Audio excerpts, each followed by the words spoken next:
정치권 소식 짚어보는 아침의 맞수 시간입니다. 강성필 더불어민주당 부대변인, 송영훈 전 국민의힘 대변인 나오셨습니다. 안녕하세요. 안녕하세요.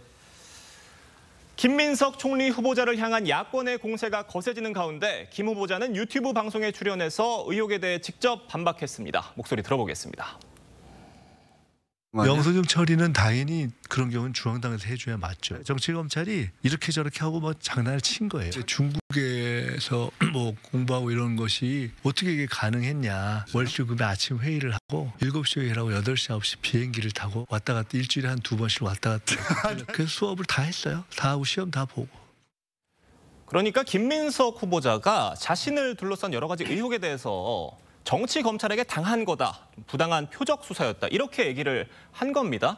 그런데 다만 좀 억울한 점이 있고 또 떳떳한 부분이 있다면 여러 가지 증빙 자료를 통해서 국무총리 후보자로 나선 만큼 입증을 하면 될 텐데 아직까지 자료 제출을 명확하게 하지 않고 있어요. 이 상황 어떻게 보고 계십니까? 네, 어쨌든 그 인사청문회가 24일과 25일로 잡혔기 때문에 시간이 좀 남아 있습니다. 그렇기 때문에 야당에서 지금 제기하고 있는 의혹 그리고 그 의혹과 관련된 자료에 대해서는 김민석 후보자가 성실하게 제출을 하는 게 맞다. 저는 그렇게 생각합니다. 그런데 이제 정치검찰과 관련된 내용을 좀 말씀드리면 이제 그런 거예요. 본인이 과거에 서울시장 떨어졌을 때 누군가가 전화가 와서 야, 서울시장 떨어졌는데 지금 떨어진 사람이니까 지금 뭐 이명박 당시 뭐 그 시장한테 부탁하면 다 들어준다더라. 떨어진 사람한테는. 그러니까 부탁 좀 해라. 그러니까 안 된다라고 하고 이제 끝났고 그걸 다행히 뭐 보좌관이 녹취를 해놓은 게 있었는데 며칠 후에 그분이 조금 극단적인 선택을 해서 검찰에 가서 얘기를 해명을 했다. 그런데 이 얘기가 흘러나왔다는 것은 본인이 생각했을 때는 검찰이 이것을 흘려주지 않으면 이게 나올 수가 없는 것이다. 그렇기 때문에 본인을 흠집내기 위한 정치 검찰의 행위다라고 이제 규정을 하고 있는데 여기에 대해서 이제 국민의힘도 충분히 뭐 의혹이 있으면 제기할 수 있습니다. 하지만 뭐 객관적인 뭐 증거를 또 내놔야 될 거 아니겠습니까? 이런 의혹을 제기하는 입장에서는 그래서 이제 이런 거에 대해서는 조금 과도한 정치 공세는 좀 자제돼야 된다 이런 생각합니다. 그러니까 김민석 후보자의 얘기는 이런 것 같습니다. 결국 정치검찰의 부당한 표적 수사로 자신의 어떤 경제적 고통의 시간이 시작이 됐고 그 시간 속에서 여러 가지 지금 받고 있는 채무 의혹들 이런 것들도 좀 어쩔 수 없이 이루어진 부분이니 이해를 좀 해달라라는 얘기인 것 같아요. 어떻게 들으세요? 일단 첫 번째로요. 그 김민석 후보자가 2002년 정치자금법 위반 사건에 대해서까지 정치검찰이라고 얘기한다면 그 수사가 이루어진 것은 참여정부 때 아니겠습니까? 노무현 정부의 검찰이 정치검찰이었다. 라는 이야기가 됩니다. 그 부분을 좀 짚고 넘어가고 싶고요. 김민석 후보자의 해명은 전체적으로 지금 동문서답, 사법부정, 그리고 점입가경으로 일관하고 있습니다. 지금 김 후보자가 해명을 해야 될 것은 2018년 4월에 있었던 매우 의문스러운 이른바 금전 차용, 그리고 2019년 3월에 있었던 역시 김민석 후보자와 관계가 있는 인물의 모친 주택에 대한 전세권 설정, 그리고 2021년에 그 전에 500만 원이라고 하는 고액 후원금 낸 사람을 4급 보좌관으로 채용한 일, 그리고 최근 5년간 5억 벌어서 13억을 썼는데 어떻게 재산이 8억이나 늘어날 수 있는가 이런 부분들입니다. 그런데 그런 것은 정확하게 해명을 하지 않고 자꾸 2002년 정치자금법 사건 이야기를 해요. 그 사건에 관해서도요. 페이스북에 뭐 이런 얘기를 했던데요. 본인이 모르게 중앙당이 요청한 선거 지원용 기업 후원금이다 이렇게 얘기를 했는데 정작 법원 판결문에는 SK그룹 관계자가 김민석 후보자에게 그룹에서 올해는 법정 기부 한도가 다 차서 영수증 처리가 곤란하다고 답한 사실이 나와 있습니다. 그러니까 계속 사법 부정을 하고 있는 거예요. 그리고 그 중국 칭화대 정확하게 수확을 했는지 이 부분에 대해서 의문이 제기되고 있는 부분도 김민석 후보자가 출입국 기록을 공개하면 됩니다. 그런 것을 정확하게 공개하지 않고 있기 때문에 의혹이 눈덩이처럼 불어나고 있다. 그래서 점입가경이다라고 평가합니다. 그런 자신이 받고 있는 여러 가지 의혹들에 대해서 김 후보자가 뭐 다른 데도 아니고 김어준 씨의 유튜브에 나가서 이런 해명성 얘기를 한 겁니다. 어떤 의도라고 보십니까? 그러니까 그 부분은 결국에는 민주당 지지층이 많이 보는 유튜브에 나가서 전통적 지지층을 결집시킴으로써 정치적으로 위기를 돌파하려고 하는 것으로 보이는데 일국의 국무총리 후보자로서 떳떳한 태도가 아니죠. 지금 정확한 자료가 나와야 되는데 가장 대표적으로 2018년 4월에 그 돈을 빌렸다고 하는 부분 언제 갚았는지는 본인이 정확하게 소명을 안 해요. 언론 보도를 통해서 11일에 의혹이 제기되고 12일에 돈을 갚았다는 부분들이 조금씩 나오고 있을 뿐입니다. 이런 방식으로 사태를 넘어가려고 해서는 안 된다라는 말씀을 드립니다. 네. 민주당은 김 후보자 관련 의혹을 제기한 주진우 의원을 향해 역공에 나서기도 했습니다. 어떤 얘기 나왔는지 들어보겠습니다. 김민석 후보자의 공식 수입은 정확히 나와 있습니다. 최근 5년간 세비 5억 1천만 원이 전부입니다. 반면에 지출은 확인된 것만 13억 원입니다. 재산 70억 원에 국민의힘 주진우 의원이 재산 2억에 불과한 김민석 후보자의 재산을 문제 삼고 있습니다. 거울을 선물해 주고 싶습니다. 자신의 재산 형성 과정에 문제는 없는지 스스로 비춰보기 바랍니다. 그러니까 70억 가진 주진우가 2억밖에 없는 김민석에게 뭐라 할 수 있겠느냐 이 얘기인 것 같아요. 뭐 차이가 많이 나긴 합니다만 지금 주진우 의원이 사실 국무총리 후보자로 나선 것도 아니고 지금 주진우 의원 입장은 자신의 재산 형성 과정에는 문제가 없었다는 입장이에요. 저는요, 이제 자본주의 사회잖아요. 그러니까 뭐 국회의원이라고 하더라도 재산 70억 가진 거 저는 죄가 아니라고 생각을 합니다. 뭐 정정당당하게 뭐 부모님한테 받았다고 하더라도 세금만 내면 저는 이거 문제 없다고 생각합니다. 다만 주진우 의원이 그 재산이 총 70억 정도가 되는데 이 중에서 현금성 자산, 그러니까 예금이라든지 증권이라든지 이런 것들이 재산이 한 30억 정도가 된다고 하더라고요.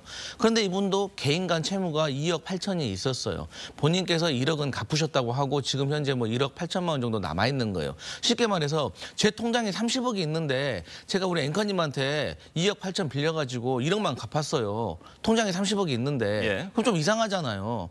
근데 김민석 후보 같은 경우는 통장에 돈이 2억밖에 없어요. 근데 1억 4천을 빌린 거예요. 그러면 그런 식으로 따져본다고 하면 조금 의아면이 있다는 거죠. 그러니까 저기 민주당에서 뭐 제가 다 모든 것을 대변하지 않지만 어쨌든 저는 개인적으로 아니 뭐 재산이 70억이든 뭐 그거 뭐 제가 되겠습니까? 저는 그런 거 가지고 지적하면 안 된다고 생각을 해요. 다만 돈을 갚을 수 있는 능력이 충분히 있음에도 불구하고 채무를 남겨뒀다는 것은 의아하다. 여기에 대해서는 뭐 총리 후보자가 아니라고 하더라도 국회의원이기 때문에 해명할 필요는 있다.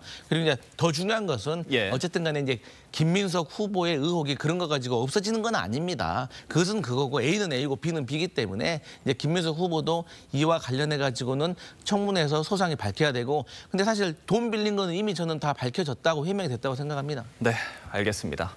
국민의힘은요, 김 후보자의 소득 증명 자료를 공개를 하면서 연수입 5억을 벌면서 13억을 지출한 부분에 대해서 설명을 해야 된다는 겁니다. 이게 계산기를 아무리 두드려 봐도 기타 소득이 있다고 하더라도 맞지가 않는다는 거예요. 그렇습니다. 김민석 후보자가 단순히 5억 벌어서 13억 쓰고도 재산이 어떻게 늘어났냐. 국민의힘이 지금 그 부분을 지적하는 것이 아니고요.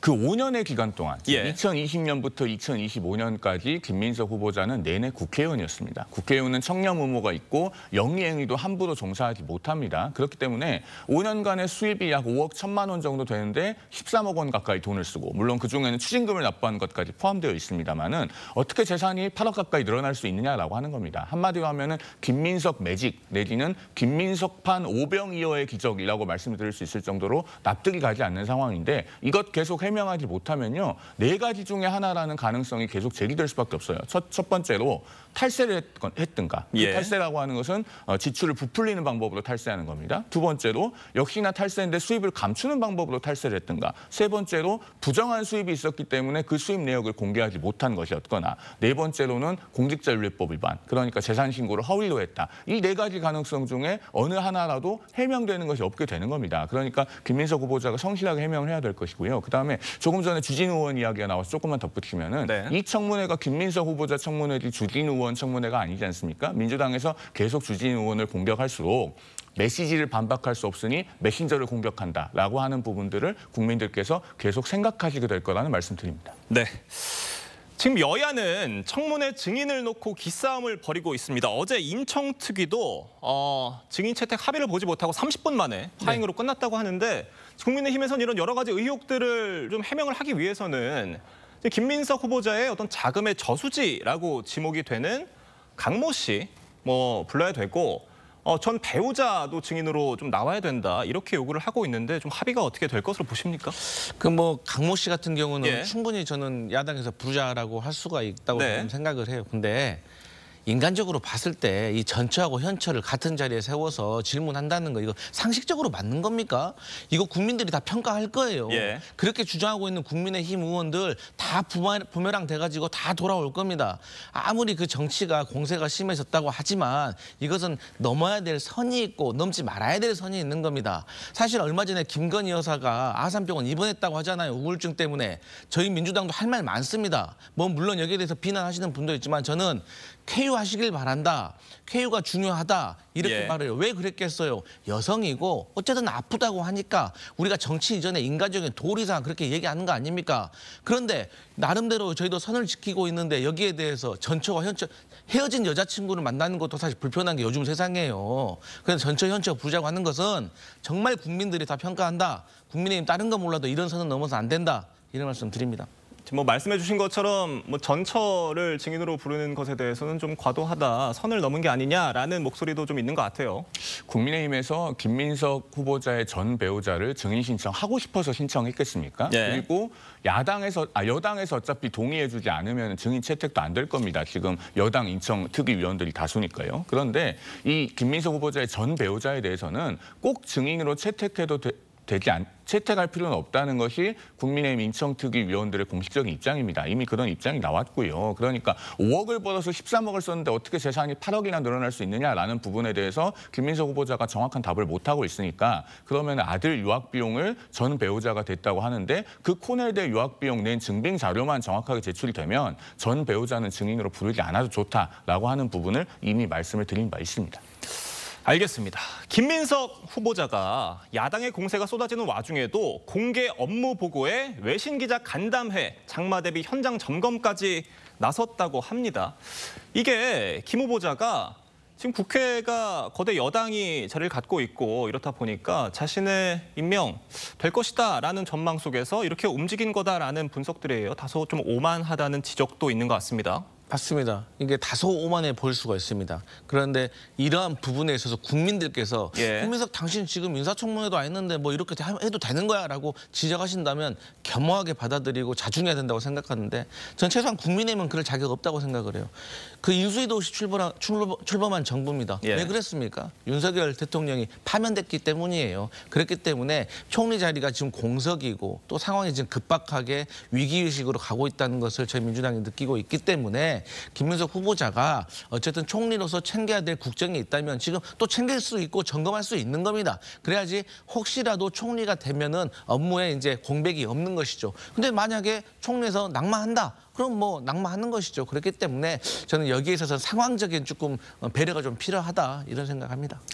김민석 총리 후보자가 이미 총리가 된 것처럼 움직이고 있다라는 지적인데 어떻게 보세요? 헌법을 명백히 무시하는 행위죠. 우리 헌법상 국무총리는 국회의 임명 동의가 있어야지만 총리가 되는 거고 과거에 삼김 시대에 있었던 총리설이라고 하는 제도는 이미 위헌이라고 하는 것이 헌법학계의 정설입니다. 그런 점에서 김민석 후보자가 인사청문회도 무시하고 국회 임명 동의 절차도 무시하고 총리가 다 된 것처럼 행세하는 것은 대단히 잘못된 것이고 만약에 인사청문회 과정에서 더 많은 의혹이 나와서 낙마하게 되면은 세간의 조소의 대상이 될 것이다. 이 말씀을 드립니다. 알겠습니다. 다음 소식 짚어보겠습니다. 이재명 대통령이 G7 정상회의 일정을 마무리하고 귀국했습니다. 이시바 시기로 일본 총리 등 9개국 정상을 만나는 숨가쁜 일정을 소화했는데 이 대통령이 취임 직후 곧바로 다자 외교 무대에 데뷔한 셈입니다. 이번 방문 어떻게 평가하세요?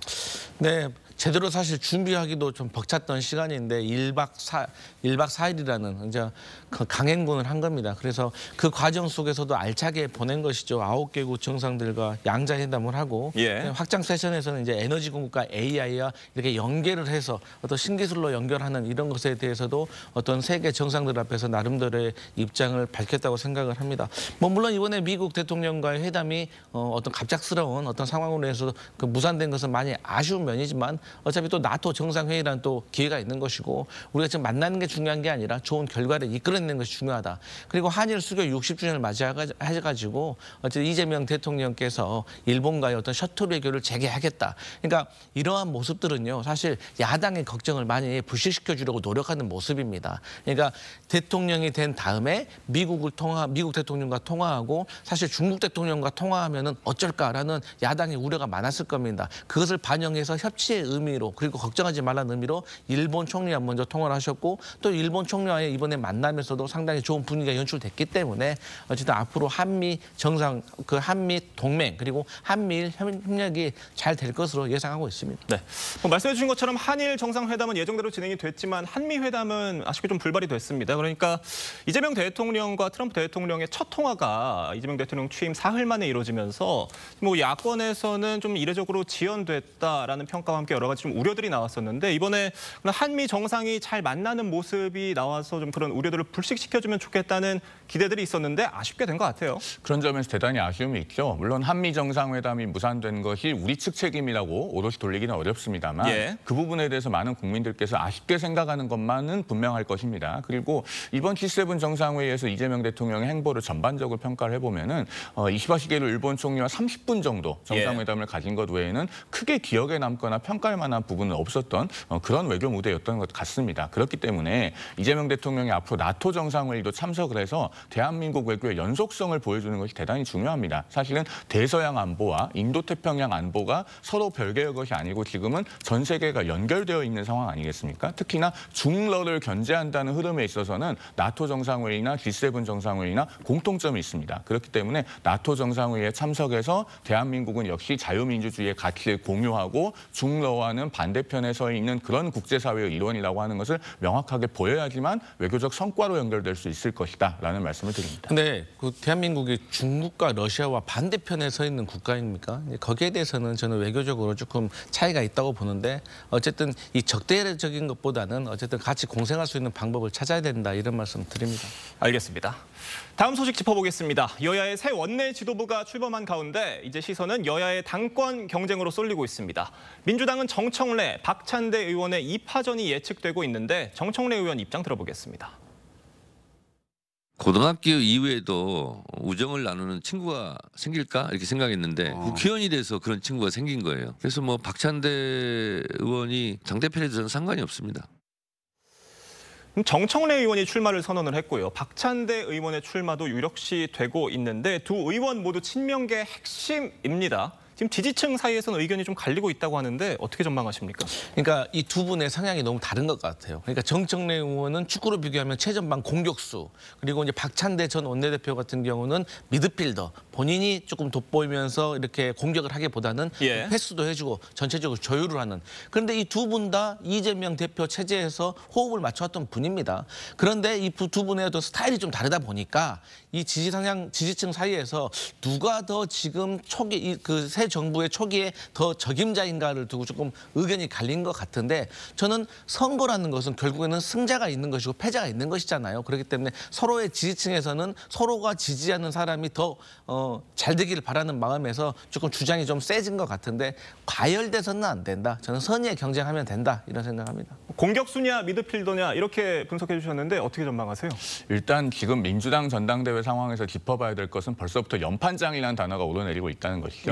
뭐 국민의힘도 경험을 해봤으니까 말씀을 드립니다만 전당대회를 하는데 연판장을 돌면은 그 전당대회가 건강하기 어렵고 당이 잘 되기 어렵습니다. 국민의힘도 과거에 윤심이 곧 당심이고 당심이 곧 민심이다 했다가 전당대회에서 선출된 지도부가 끝까지 가지 못하고 총선도 지지 않았습니까? 민주당도 마찬가지입니다. 벌써부터 뭐 정청래, 박찬대 또 그밖에 어떤 후보가 또 나올지 모르겠습니다만은 이분들이 명심을 가지고 경쟁하는 상황이 된다면은 결국은 그 전당대회가 남기는 것은 수직적 당정 관계, 종속적 당정 관계밖에 되지 않을 거예요. 그러면은 집권 여당이 존재감을 잃고 여권 전체가 건강성을 잃게 된다라는 고언 아닌 고언을 드리겠습니다. 알겠습니다. 오늘 두 분 말씀은 여기까지 듣겠습니다. 감사합니다.